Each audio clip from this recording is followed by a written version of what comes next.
కూటమి ప్రభుత్వం వల్ల ఆంధ్ర రాష్ట్రానికి జరిగిన మంచి ఏదన్నా ఉందయ్యా అంటే ఏమీ లేదు. పైగా ఈ ప్రభుత్వం అధికారంలోకి వచ్చిన దగ్గర నుంచి మహిళలకి భయం తప్ప ఎక్కడా భరోసా అనేది దొరకట్లేదు. గత ఈ 8 నెలల్లో పంట పండించే రైతుకి భరోసా లేదు, ఇంట్లో ఉండే పిల్లలకి భరోసా లేదు, హాస్టల్లో ఉండి చదువుకునే పిల్లలకి భరోసా అసలే లేదు, నిరుద్యోగులకు భరోసా లేదు, మహిళలకు భరోసా మాన ప్రాణాలకి అసలు ఎక్కడా దొరకట్లేదు.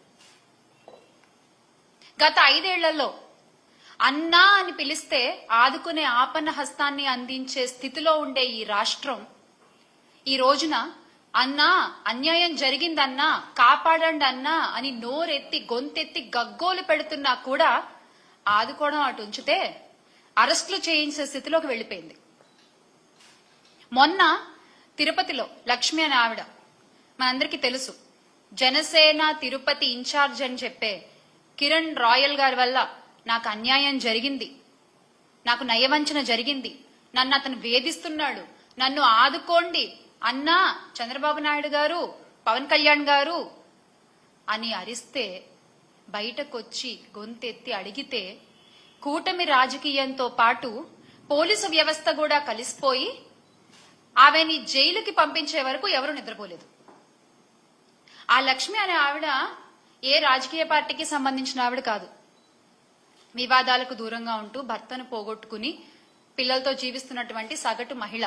ఆమెకు జరిగిన అన్యాయాన్ని గుర్తెరిగి ఆమె బయటకొచ్చి దాని నుంచి బయటకొచ్చి మళ్లీ తన కుటుంబ జీవన పోషణ కోసం తనకు జరిగిన అన్యాయం నుంచి బయటపడితే తను ఆ కిరణ్ రాయల్కి ఇచ్చినటువంటి 1,30,00,000 తనకి తిరిగి వస్తే అది తన కుటుంబానికి ఉపయోగపడతాయి అని చెప్పి నమ్మి ఈ కూటమి ప్రభుత్వాన్ని సహాయం అడిగితే ఏం చేశారండి? మీరిచ్చిన తీర్పు ఏంటి? ఆవిడ అరెస్ట్.